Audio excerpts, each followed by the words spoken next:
はい、今日は新じゃがいものシャキシャキ炒め紹介していきます。皮が柔らかくて甘みの強い水分の多い新じゃがいも。あまり加熱しないでね、シャキシャキ食感に炒め物、千切りにしてやっていきます。加熱しすぎたりするとべちゃべちゃになっちゃいます。なのでね、シャキシャキの食感残すというのがね、ポイントになります。新じゃがいもは2つ用意してあります。これね、2個で 400g。じゃがいもの形、大きさ、問わないです。400g でやっていきます。それからね、乾燥のきくらげと干しエビがあります。この2つをじゃがいもに合わせます。きくらげは 5g、そして干しエビ。普通のね、安い桜エビとかでも全然 OK です。これ 10g あります。きくらげ戻すところ省略します。今やっちゃいます。お湯を入れておきます。きくらげの戻し汁、これ、使います。なのでね、捨てずに取っておいてください。味付けは僕の大好きな中華味、これをベースにやっていきます。あとね、もう醤油とみりんしか使わないんで、もう簡単にね、できるかなと思います。ぜひとも真似してやってみてください。それでは早速作っていきます。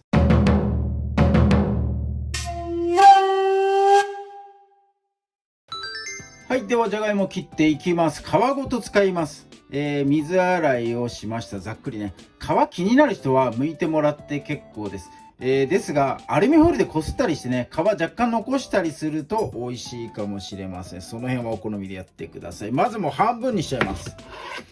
半分に切ったら、この断面。これをね、下にすると、これね、安定しますんで、この状態で薄切りにしていきましょう。そしてね、また薄くこう千切りにしていただければ。よいしょ。はい、こんな感じでね、棒状千切りにしてください。切り終わったら水にさらします。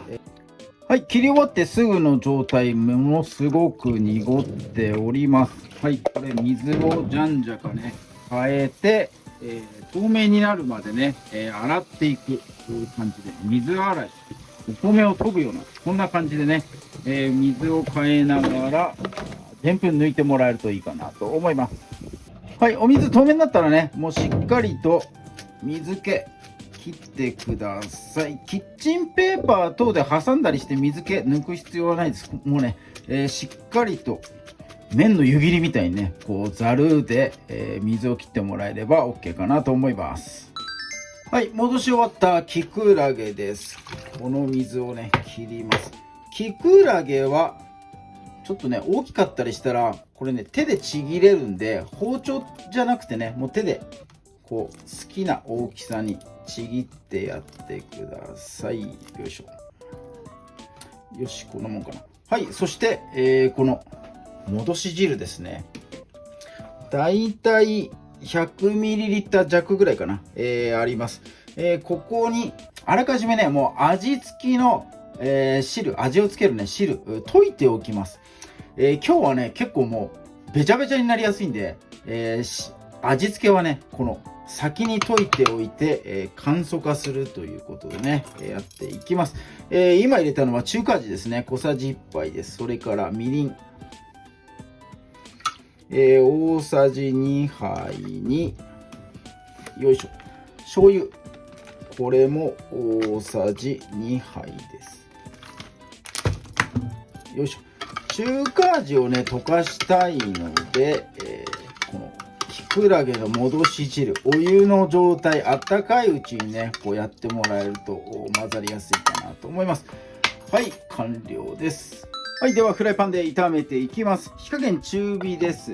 フライパンよく温めたところに、ごま油大さじ1杯ちょっと多いかなぐらい。ここに最初に炒めるのはエビです。干しエビ、桜エビ入れてください。エビを最初に炒めることで香ばしさ出ます。で、油にね、旨味が移ります、エビの。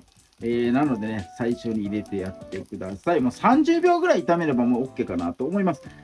その後にきくらげ。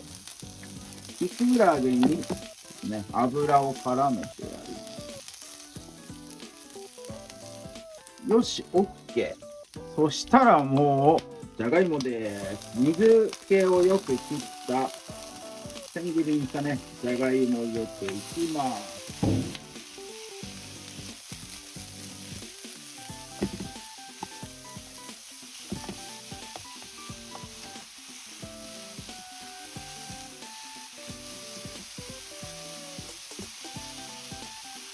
はい、軽く混ざったら、さっきね、調合しておいたこの味付けの汁、これをジャーっと入れてやってください。結構汁のね、水分が多いかなと感じるかもしれません。ここであまりね、動かさずに、このまま汁の水分を蒸発させるような形で加熱していきます。じゃかじゃか動かしません、ここは。3分ほどね、このまま、放置しておきます。はい、3分経ちました。じゃがいもにね、醤油のこの色がこうついてるのがね、わかるかなと思います。最後にね、この味、凝縮された汁、下の方におどんでますんで、それをこう、混ぜ合わせてくれたらもう OK かなと思います。最初にエビを炒めてることで、炒め物の香ばしさっていうのはね、しっかりと出てます。なので、じゃがいもをね、しっかり炒めるというよりかは、エビのこの香ばしさ、ここに乗っかって、じゃがいもはね、うまさを発揮してもらえればいいかなと思います。はい、もうこんなもんで OK。汁がなくなれば、よいしょ。はい、今日のじゃがいものシャキシャキ炒め、これにて完成になります。はい、では出来たてのシャキシャキ炒め、早速いただいていきます。まずね、じゃがいもだけいただいていきます。はい、こんな感じです。いただきます。シャキッとしてる。歯ごたえめっちゃ残ってる。うまっ。わあ、中華味がいい仕事してますね。エビとちょっと絡めてみましょうか。これ絶対うまいよ。うまっ。エビと食うと香ばしさが跳ね上がる。めちゃめちゃうまい。めちゃくちゃうまいな、これ。きくらげも入れていきましょう。うまっ。うまっ。うまいぞ、これ。じゃがいも、きくらげ、そしてね、エビ。この3つがめちゃめちゃパワーを発揮してます。これめっちゃうまいよ。しかもね、シャキシャキしてるから歯ごたえ的なこの満足もめっちゃあります。べちゃべちゃとしたね仕上がりになってね、さらっとしてますんでね、めちゃくちゃうまいね、これ。わあ、皮ごと使っておりますが、皮ね全然気にならないかなと思います。むしろね、うまみが、乗っかってね、すごくじゃがいもの魅力を引き立ってるから、めっちゃ食っちゃうな、これ。うまい。はい、ということで、今日はね、新じゃがいもシャキシャキに炒める、ポイントですね、今日は紹介させてもらいました。炒める時にね、あんまりガチャガチャ混ぜないで、こう味付けのね、タレを、ちょっと水分多めで作って蒸発させる、その水蒸気でじゃがいもに加熱するというね、方法でやらせていただきました。ぜひともね、簡単なんで、チャレンジしていただきたいと思います。新じゃがの時期意外とね短いです。なのでね、見かけたらちょっとね思い出したようにチャレンジしていただきたいと思います。今日も動画最後まで見ていただいてありがとうございます。いいね、グッドボタン、そしてチャンネル登録の方もぜひともよろしくお願いいたします。